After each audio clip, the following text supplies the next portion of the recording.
Hello friends, welcome to your YouTube channel. Today I will teach you exercise of this poem, My Brother's Wheelchair. So this exercise, mark these sentences as true and not true. Write true for T and not true for NT. ये आपके poem पे ही base है, ये जितना है true false. Poem को अच्छे से हम लोगों ने पढ़ा है ना। देखिए, the speaker and her brother like to spend most of their time at home. जो स्पीकर है और उसका ब्रदर, जो स्टोरी टेलर है, जो पोएम टेलर है वो, और उसका ब्रदर, उसका भाई, दोनों ज़्यादा टाइम अपने घर पे व्यतीत करते हैं। तो नहीं, किस पे? व्हीलचेयर पे बिजी है ना, तो ये हो जाएगा not true. Second one, the speaker's brother help for cross the puddles when it rains. Speaker का ब्रदर उसको जब बारिश होता है तो उस कीचड़ से उसको बाहर निकलने के लिए निकालता है, तो ये सही है। The speaker brothers help for cross the puddles when it rains. उसका भाई उसको निकालता है जब वो पडल्स में रेन में फंस जाती है। The speaker brothers has problems when they are at the park and on the street. दोनों को जब पार्क पे और स्ट्रीट पे रहते हैं, सड़क पे, स्ट्रीट में सड़क और पार्क में रहते हैं, तो उन लोग को ज़्यादा प्रॉब्लम होती है। तो नॉट ट्रू, क्योंकि वो तो यहाँ पे इंजॉय कर रहे हैं। Fourth you see, the speaker's family enjoy going on the hikes together. Speaker की जो फैमिली है वो हाइक्स पे, मतलब जब घूमने के लिए जाते हैं और हिल्स पे या कहीं भी, तो वो इंजॉय कर एक साथ जाते हैं, तो ये ट्रू है। ठीक है। Fifth one, the speaker's brother has many friends who enjoy playing with him. Speaker के जो भाई के जो फ्रेंड्स हैं बहुत ज़्यादा हैं, और जो वो व्हील चेयर पर जब घूम रहा है तो वो उसके फ्रेंड्स भी उसके साथ इंजॉय कर रहे हैं, तो ये ट्रू है। Six one, the speaker's brother does not like his wheel chair. अब ये तो रॉन्ग हो गया ना, उसको भाई व्हील चेयर इतना पसंद है, देख रहे हो कितना इंजॉय कर रहा है यहाँ पे, तो ये हो जाएगा not true. 6-1। Then come to the question answer to the following questions. Question number 1, everyone who sees us say we make a crazy pair. Do you agree? Give reason. जो भी दोनों भाई बहन को एक साथ देखता है, उन लोग को लगता है कि ये बहुत अच्छा पेयर है, बहुत अच्छा एंजॉय करे, क्योंकि भाई उसका चेयर पे बैठा हुआ, वो उसको पुश कर रही है। तो अगर सही है तो उसका रीज़न भी बताइए। तो yes, I agree because the poem phrase is used playfully by others who see the joy and unconventional way the sibling interact with the wheelchair। अब देखिए यहाँ पे क्या कह रहे हैं, यस हम लोग को तो ये सही है ना कि दोनों इंजॉय करते हैं, और पोएम में कहा भी गया है कि दोनों का कितना अच्छा पेयर है, तो हम लोग इससे एग्री हैं। क्योंकि ये दोनों भाई बहन, सिबलिंग मीन्स क्या होता है, जो जिनके मम्मी पापा एक होते हैं वो, और जो चचेरे भाई बहन होते हैं उनको क्या कहते हैं, कजिन, और जो एक ही मम्मी पापा के बच्चे होते हैं उनको कहते हैं सिबलिंग। तो इन दोनों सिबलिंग का कितना इंजॉय करते हुए एक साथ घूम रहे हैं, ये बहुत ही लोगों को देख के अच्छा लगता है अपने व्हील चेयर पे। ठीक है। Second one, how he does scrum, why does he scrum. Scam कैसे वो स्कैम करते हैं, लाउडली चिल्लाते हैं, साउट करते हैं, एंड क्यों करते हैं। ही स्कैम वेरी हैप्पली, बहुत खुश होकर चिल्लाते हैं ना, क्योंकि व्हील चेयर पर मड वगैरह आता है जब कीचड़ वगैरह, तो वो लोग पार कर जाते हैं उसको व्हील चेयर के सहारे, तो बहुत खुशी इंजॉय कर, हंसी खुशी के साथ चिल्लाते हैं, हैप्पी वाला वॉइस है। He scam out excitement and joy during their adventure, particularly when speeder will allow him to experience a sense of freedom। अब देखिए यहाँ पे क्या कह रहा है कि वो लोग बहुत ज़्यादा साउट कर रहे हैं, इंजॉय कर रहे हैं। और क्यों कर रहे हैं? तो ये कि इसलिए कि वो दोनों एक साथ बहुत खुशी खुशी इंजॉय कर रहे हैं। और उनको व्हील चेयर पर बैठने के बाद लग रहा है कि हम लोग बहुत ज़्यादा उनको एक्साइटमेंट होता है जब वो व्हील चेयर पर बैठे होते हैं। एडवेंचरस लगता है, मतलब नई चीज़ लगती है।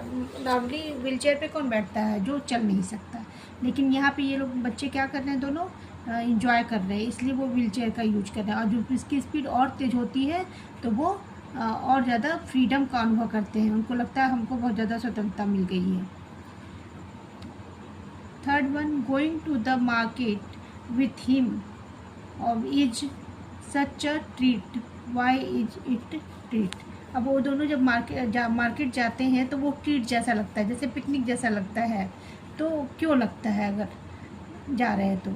Going to the market with her brother is like a treat because it's a opportunity for share fun and adventure. अब वहाँ पे जाकर उसको एंजॉय करने को मिलता है और नई नई खोजें, नई नई चीज़ें दिखाई देती है उसको व्हील चेयर पर, और लोग भी उसको ऑब्जर्व करते हैं, इसलिए वो ट्रीट जैसा उसको लगता है। ठीक है। Fourth question, it feels so good with the arms out wide, what is the speaker telling about here? Speaker क्या कह रहा है कि ये बहुत अच्छी फीलिंग आ रही है, कि इट फील्स अ गुड, बहुत अच्छा फीलिंग आ रहा है विद द आर्म्स वाइड, जैसे एंजॉय करते हुए हम लोग नहीं हाथ फैलाते हुए ऊपर की तरफ करते हुए जाते हैं। What is the speaker telling about here? Answer, the speaker talking about the exhilaration,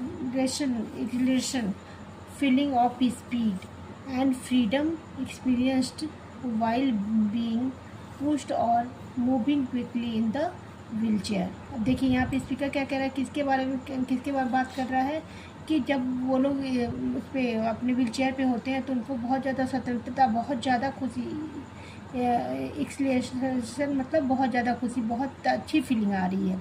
और जब उसकी स्पीड और ज़्यादा बढ़ रही है तो उनको बहुत ज़्यादा फ्रीडम महसूस हो रहा है, और वो उसको पुश करते हुए क्विकली जल्दी जल्दी लेके आगे जा रहे हैं। तो ऐसी फीलिंग उनको आ रही है। स्पीकर यहाँ पे यही बात कर रहा है। 5, why does the brother fix a horn or rear view mirror and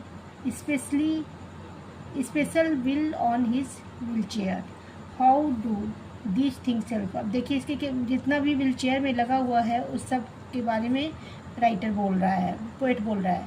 brother fix a horn, horn means जो उसने पीपी करके आवाज़ निकालने की बनाई है कि कोई उसके सामने आए तो हट जाए। रियर व्यू मिरर, मिरर क्या बताता है? किसी भी व्हीकल में होता है जो मिरर, ये दिखाता है कि पीछे से कौन सा कितना भीड़ है, कौन सी बाइक आ रही है, कौन सा गाड़ी आ रहा है, वो उसको बताता है। और स्पेशल व्हील, और बहुत ही स्पेशल व्हील लगाया, व्हील में पहिया लगाया, तो उसको कलर भी कर रखा उसने, मैरून में, येलो में, ब्लू में ना। तो ये कैसे इसको हेल्प करते हैं? तो देखिए कैसे हेल्प करते हैं। The brother fix the horn to alert others during their rides. तो किसके लिए हॉर्न लगाया है? कि उस समय जब वो राइड करते रहे, चलाते रहे, तो हॉर्न बजा के जब कोई उसके रास्ते में आ जाए तो उसको अलर्ट करते हैं। सब बाइक वाले, गाड़ी वाले बजाते हैं ना, तो हम लोग साइड हो लेते हैं जब जो लोग पैदल चलते रहते हैं। तो इसके लिए इसने हॉर्न फिक्स किया है।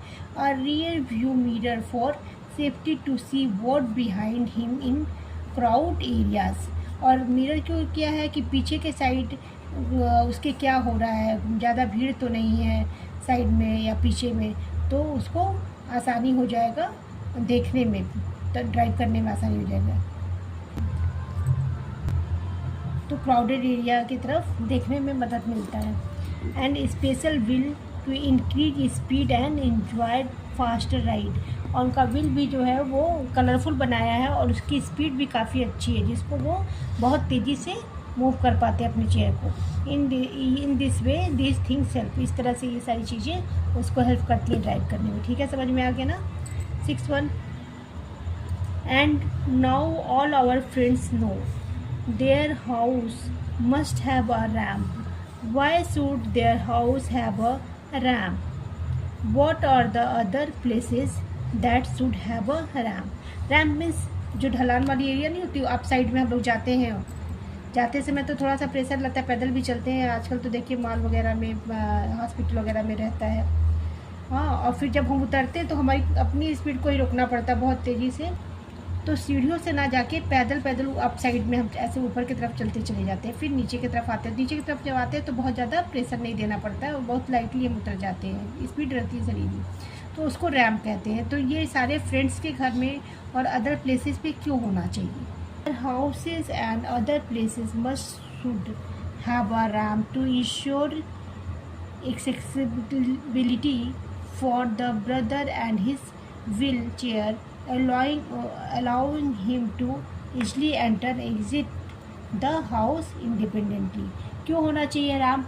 कि चाहे वो घर हो और चाहे कोई भी प्लेस हो, जब रैम्प होगा तो ही इनका व्हीलचेयर उस पर काम कर पाएगा। ऊपर की तरफ चढ़ाई कर पाएंगे ना, ऊपर की तरफ जाएंगे, फिर नीचे उतरना हो तो भी इजली व्हील से हम उतर लेंगे। तो इसके लिए ज़रूरी है कि सबके घर में जो उनके फ्रेंड्स हैं वहाँ पे भी हो रैम्प, और जिस एरिया में वो जाए वहाँ पे भी रहे, तभी ज़्यादा वो इंजॉय करेंगे और इसलिए अपने चेयर को अप साइड में ले जा पाएंगे और फिर ला के रोक भी पाएंगे। ठीक है। 7th question you see, can you describe the brother in the poem? आप इस पोएम में ब्रदर को डिस्क्राइब कर सकते हैं कि किस टाइप का ब्रदर है वो। What kind of things does he like to do? How do you think he feel about his wheel chair? ठीक है। तो क्या कह रहा है? What kind of things does he like to do? किस तरह का काम करना पसंद करता है जो उसका ब्रदर है। And how do you think he feel about his wheel chair? अपने व्हील चेयर के बारे में उसकी कैसी फीलिंग है। तो brother in the chair is very adventurous, बहुत ही एडवेंचरस रहता है, मतलब खोज करने वाला होता है। एंजॉयफुल चाइल्ड, और जो इंजॉय करने वाला बच्चा होता है। Who using a wheel chair is full of life and eagerness to explore the world. He feels his wheel chair is a tool for freedom and adventure. It is his best friend. तो क्या है कि बहुत ही adventurous child होता है और वो बहुत ही लाइफ फुली मतलब इंजॉय करता है, बहुत ही उत्सुकता होती है उसके अंदर। और स्पेशली जब वो व्हील चेयर पर बैठ जाता है तो जैसे लगता है पूरा वर्ल्ड उसका अपना हो गया है। तो जैसे मान लीजिए साइकिल शुरू में हम लोग चलाना शुरू करते हैं तो लगता है ना कि अरे बहुत ईजी, हम कहीं भी बहुत ईजीली पहुंच जाते हैं साइकिल से। तो उस तरह का उसको फीलिंग होता है, उसको लगता है कि साइकिल ही वो टूल है, औजार है या साधन है जिससे हम ज़्यादा फ्रीडम, स्वतंत्रता महसूस करते हैं और नई नई खोजें कर सकते हैं, और वो इसका बेस्ट फ्रेंड है। ठीक है। ये क्वेश्चन आंसर आप लोग लर्न कर लीजिएगा। And you all like and subscribe my channel. In the next video I teach you lesson 8.